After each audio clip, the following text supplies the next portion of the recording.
वजीर आजम नरेंद्र मोदी ने 24 जून को जम्मू कश्मीर की सभी सियासी पार्टियों के साथ बैठक बुलाई है। इस मीटिंग में वजीर दाखिला अमित शाह समेत मरकज के कई लीडर भी शामिल हो सकते हैं। इस बैठक में जम्मू कश्मीर में असेंबली इंतखाबात कराने को लेकर भी चर्चा होने के इम्कान है। वहीं आर्टिकल 370 खत्म होने के तकरीबन 2 साल बाद पीएम मोदी कश्मीर के लीडरान के साथ बैठक कर रही हैं। जम्मू कश्मीर में इंतखाबात कराने की सिमत में मरकजी हुकूमत की जानिब से ये बड़ी पहल मानी जा रही है। राष्ट्रपति संसद की सिफारिश पर यह घोषणा करते हैं कि यह दिनांक जिस दिन भारत के राष्ट्रपति द्वारा इस घोषणा पर हस्ताक्षर किए जाएंगे और इसे सरकारी गैजेट में प्रकाशित किया जाएगा, उस दिन से अनुच्छेद 370 के सभी खंड लागू नहीं होंगे।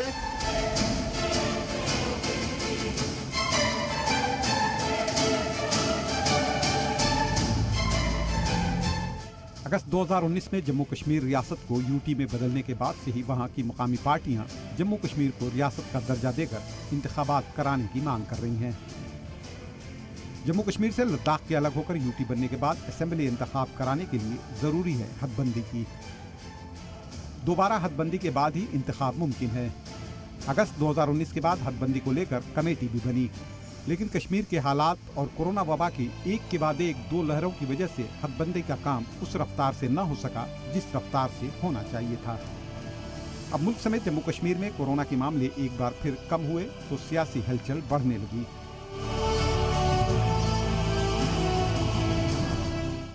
एलजी मनोज सिन्हा के दिल्ली दौरे के बाद ही सियासी गलियारों में खबरें दौड़ने लगी कि पीएम ने ऑल पार्टी मीटिंग की कॉल दी है। जानकारी के मुताबिक वजीर आजम नरेंद्र मोदी ने 24 जून को जम्मू कश्मीर की सभी सियासी पार्टियों के साथ बैठक करने का फैसला किया है, जिसमें वजीर दाखिला के साथ साथ मरकजी हुकूमत के बड़े लीडर भी शिरकत कर सकते हैं। इस मीटिंग में हदबंदी व असेंबली इंतखाबात को लेकर भी चर्चा हो सकती है। यही वजह है कि अगस्त 2019 के बाद पहली दफा जम्मू कश्मीर का सियासी पारा हाई है।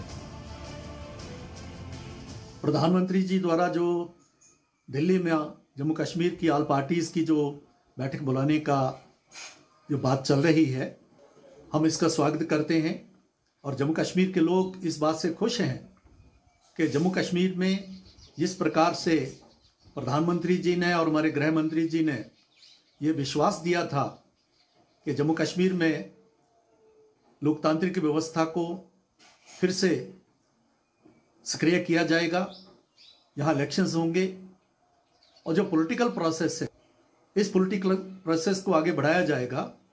ये स्वागत योग्य जो है कदम है।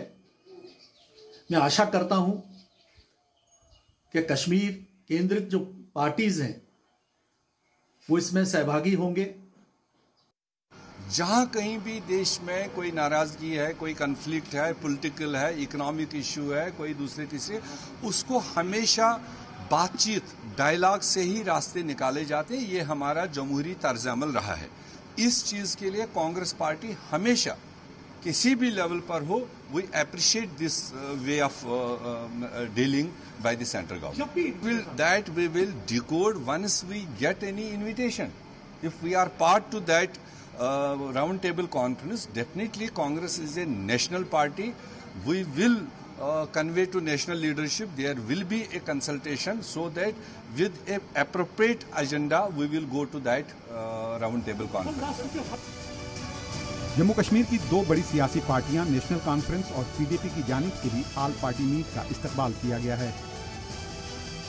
हालांकि उनके लीडर ये भी कह रहे हैं कि ऑल पार्टी मीटिंग में शामिल होने का फैसला पार्टी की मीटिंग में लिया जाएगा। साथ ही ऑल पार्टी मीटिंग के लिए हिकमत अमली पर चर्चा भी पार्टी की अपनी मीटिंग में ही होगी। कि अगर हमको इन्विटेशन मिल गया, हम उस इन्विटेशन के ऊपर हम जाएंगे और मसला जो भी होगा वहाँ हम वो अपना वो रद्द-ए-अमल ज़ाहिर करेंगे। और हम चाहते हैं कि यहाँ जो 5 अगस्त से पहले की सूरत हाल है वो कायम हो जाए, वो फिर से वापस हमको मिल जाए, इसी पर हमारी बात होगी। तो कमेटी जो पॉलिटिकल अफेयर कमेटी है, कल वो डिसाइड करेगी हमें जाना है कि नहीं। बाकी मुद्दे हम तो अपने स्टैंड पे हैं, हमने हमेशा एक स्टैंड लिया है। 5 अगस्त के बाद या पहले जो हमारा स्टैंड था कि जो चीज़ें हमसे छीनी गई हैं, जो एक कॉन्स्टिट्यूशन ने हमें एक गारंटी दी थी, तो हमारा बात करना या ना करना वो तो अलग बात है कि वो तो कल डिसाइड होगा। लेकिन हमारा जो है हमने एक लाएमल पकड़ा हुआ है और हम अपने लाएमल से पीछे नहीं हटेंगे। उधर अपनी पार्टी के जनरल सेक्रेटरी रफी अहमद मीर ने भी कहा है कि रियासत में ठप हुए पॉलिटिकल प्रोसेस की बहाली की तरफ उठाए गए कदम का वो इस्तकबाल करेंगे और अगर उनकी पार्टी को दावत मिलती है तो जरूर उनके लीडर इसमें शामिल होंगे। लेकिन हम ये समझेंगे अगर ऐसी कोई मीटिंग होने जा रही है जिसमें यहाँ की पॉलिटिकल पार्टीज और हमारी पार्टी को भी दावत मिलेगी, हम इसको खुशायद का कदम समझेंगे, क्योंकि पिछले 2 साल से यहाँ पे पॉलिटिकल प्रोसेस ठप हुआ है। तो अगर इसके शुरुआत के लिए बातचीत होगी तो हम इसका वेलकम भी करेंगे और पार्टिसिपेशन भी करेंगे। जम्मू कश्मीर से आर्टिकल 370 हटने के बाद ऐसा पहला मौका है जब वादी में सियासी सरगर्मियां इतनी तेज हुई हैं। गौरतलब है कि national conference, PDP, people conference, communist पार्टियां, पीपुल कॉन्फ्रेंस और अवामी नेशनल कॉन्फ्रेंस तरीके दल पहले ही दिन से जम्मू कश्मीर रीऑर्गेनाइजेशन एक्ट की मुखालफत करते नजर आ रहे हैं और जम्मू कश्मीर के रियासत का दर्जा जल्द से जल्द बहाल किए जाने का मुतालबा कर रहे हैं, जबकि मरकजी हुकूमत अपने रुख पर सख्ती से कायम है और सरकार की जानिब से कई दफ़ा कहा जा चुका है कि अब जम्मू कश्मीर में 370 की वापसी मुमकिन नहीं। ऐसे में मीटिंग के बाद नतीजों पर जम्मू कश्मीर के लोगों की ही नहीं बल्कि पूरे मुल्क की नज़र होगी। श्रीनगर से फारूक वानी के साथ ब्यूरो रिपोर्ट, जी मीडिया। वहीं और पार्टी मीटिंग को लेकर जम्मू कश्मीर के तकरीबन हर सियासी पार्टी के तर्जुमान और सियासी लीडरान का रद्द-ए-अमल सामने आया है। आपको सुनवाते हैं क्या कुछ कहा है।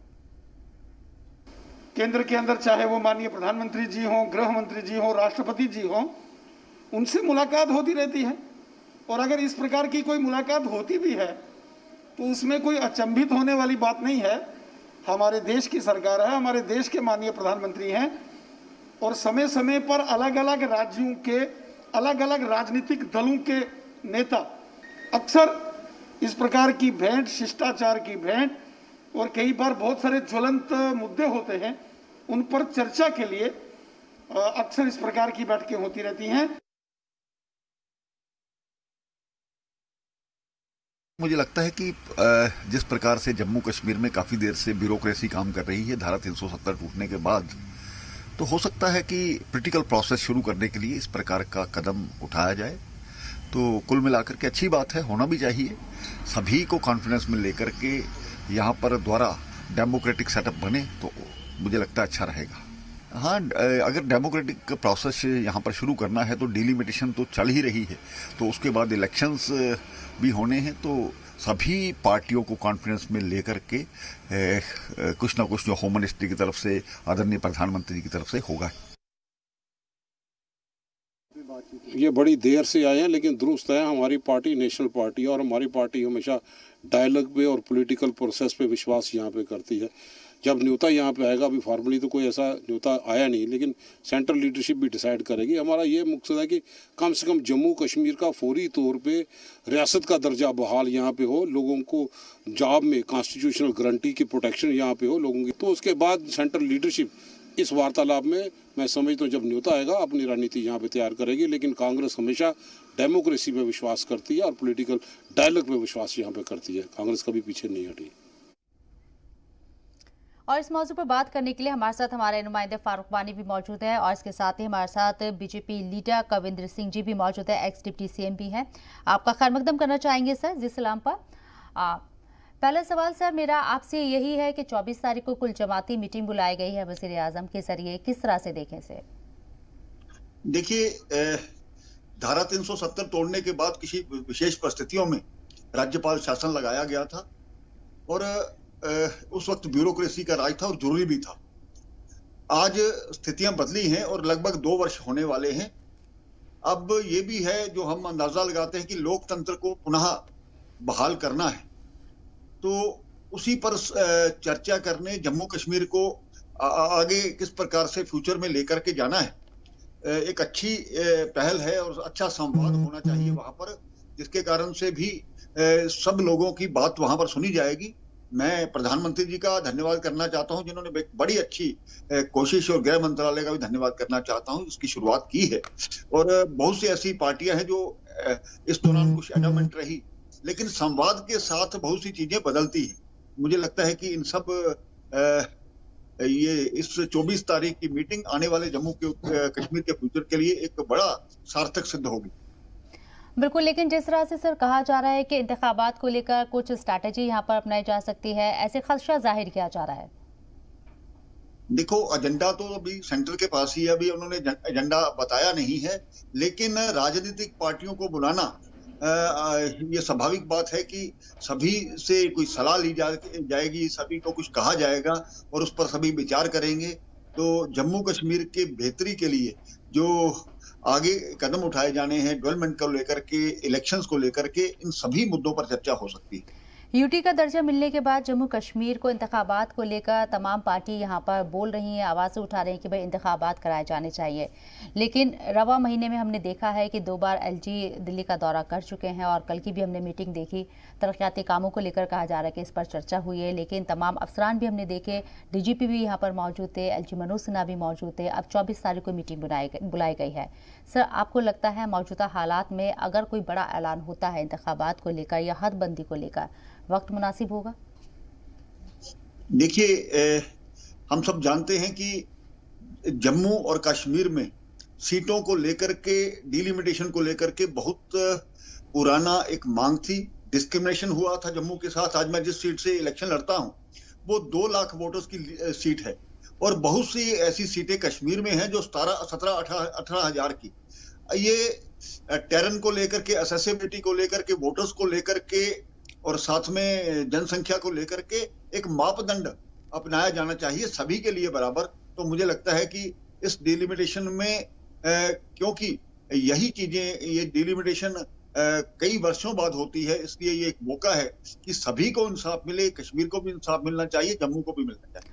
कविंद्र जी, हमने देखा है कि 10-10 जो अजला हैं जम्मू कश्मीर की, अगर मैं बात करूं तो 10 अजला यहाँ जम्मू में है और 10 अजला कश्मीर के अंदर है। अगर आबादी के लिहाज से देखा जाए, एरिया के हिसाब से देखा जाए तो जम्मू ज़्यादा बड़ा नजर आता है, लेकिन जो सीटें हम बात कर रहे हैं ज़िलों की 10-10 है। तो अगर हदबंदी होती है तो यहाँ जम्मू को फर्स्ट नंबर पर रखा जा सकता है, ऐसा कोई इम्कान? नहीं, इसमें ऐसा कुछ नहीं है। सभी को इंसाफ देने की इसमें बात होगी और बहुत से ऐसा इलाके हैं, जैसे हमारा पहले लद्दाख का इलाका होता था, जनसंख्या बहुत कम है लेकिन सीटें वहां पर 4 थी। इसी हिसाब से हमने कहा कि टेरन देखिए, एक्सेसिबिलिटी देखिए, ये भी जरूरी है। जम्मू कश्मीर एक अलग परिस्थिति यहाँ पर है, यहाँ पर जो भौगोलिक स्थिति है वो अलग तरह से है। इन सभी चीजों को भी देखा जाएगा, लेकिन कहीं ना कहीं ये जनसंख्या और वोटर को देखना बहुत जरूरी है। जो पहले एक इसमें बहुत बड़ा डिफरेंस था, उस चीज को भी मद्देनजर रख करके ही ये चीजें होनी चाहिए। कुल जमाती मीटिंग बुलाई गई, अपोजिशन इसका खैर मकदम किया है कि पीएम के जरिए मीटिंग बुलाई गई, लेकिन अभी फैसला नहीं हुआ है कि वो मीटिंग में शामिल होंगे या नहीं। इसके लिए उन्होंने मीटिंग बुलाई है। सर, आवाज सुन पा रहे हैं आप मेरी?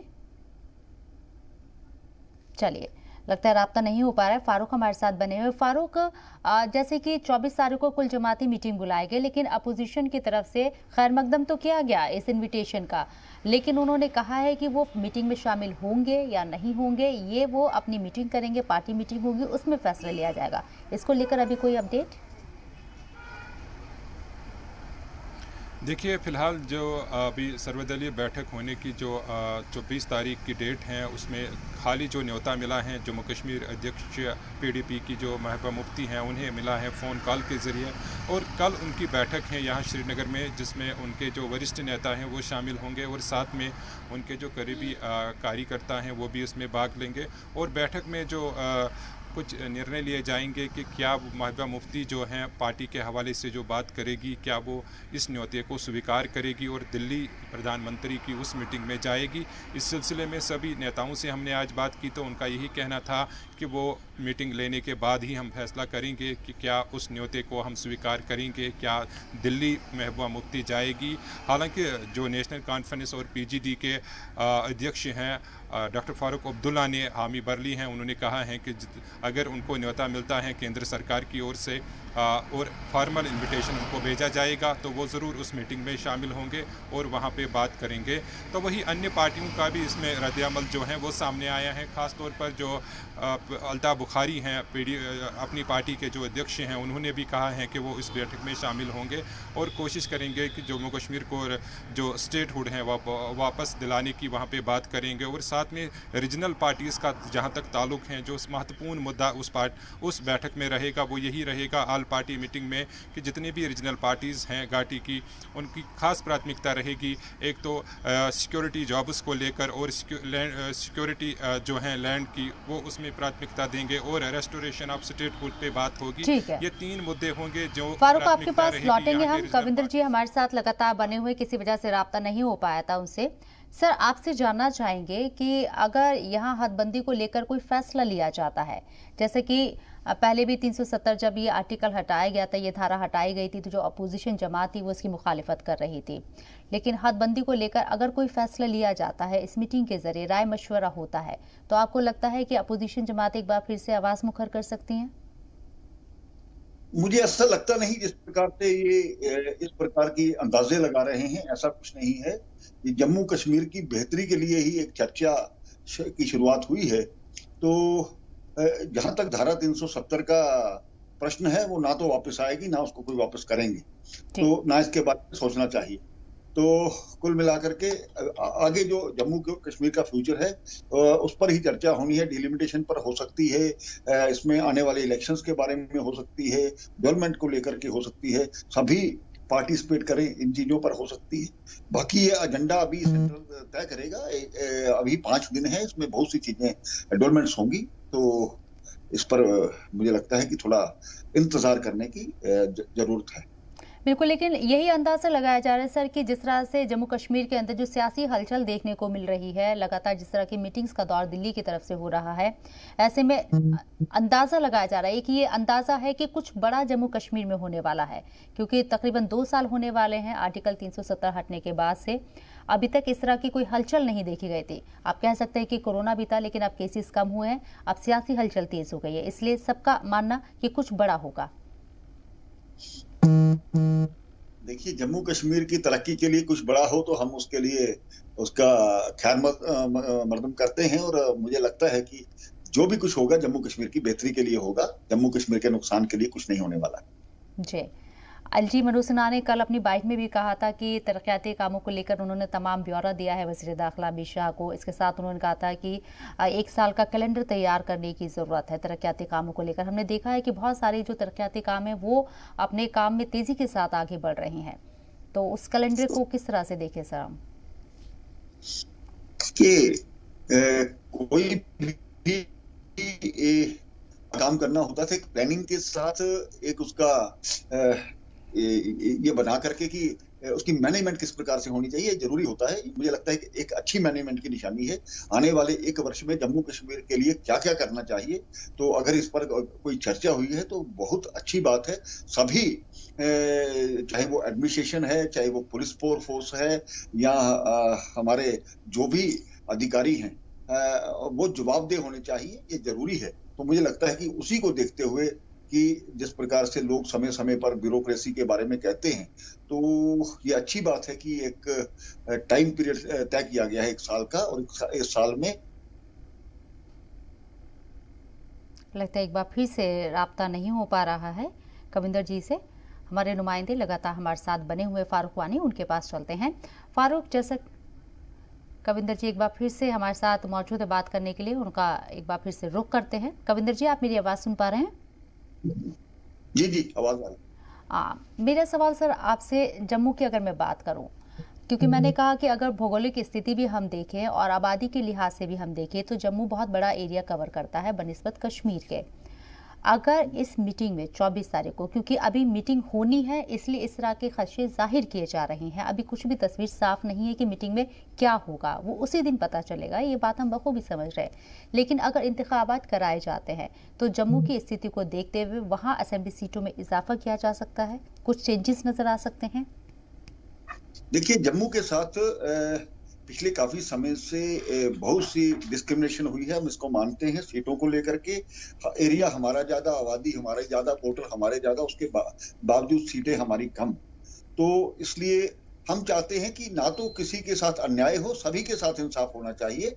और आप एक मापदंड तय करिए, एक कोई सिस्टम तय करिए कि टेरन, असेसिबिलिटी, इसके लिए ये वोटर की संख्या, उसके बाद ये कितनी पॉपुलेशन है, इन सभी चीजों को सभी कॉन्स्टिट्यूंसीज पर आप लागू कीजिए। जो भी एक एवरेज बनती है उसी हिसाब से आप सीटें बनाइए, तो मुझे लगता है बेहतर रहेगा। ना तो इसमें किसी भी पार्टी को ऐतराज होना चाहिए और ना इसमें कोई गलत होना चाहिए, कि सभी को इंसाफ मिलना चाहिए। हम ऐसा चाहते हैं और मुझे लगता है कि भारतीय जनता पार्टी की सरकार में सभी को इंसाफ मिलेगा। ठीक है सर, एक छोटा सा क्वेश्चन अपने नुमाइंदे से हम लेना चाहेंगे। इस वक्त फारूक हमारे साथ लगातार बने हुए। फारूक, अपोजिशन जमात की तरफ से अभी कहा गया है कि वो वेलकम जरूर करते हैं इस इनविटेशन का, लेकिन वो पूरी हिकमत अमली पार्टी मीटिंग में तय करेंगे। तो किसी तरह का कोई अंदेशा के अंदर खाने कुछ चल रहा है कि मीटिंग में शामिल नहीं हो, हालांकि उन्होंने इस्तकबाल किया है?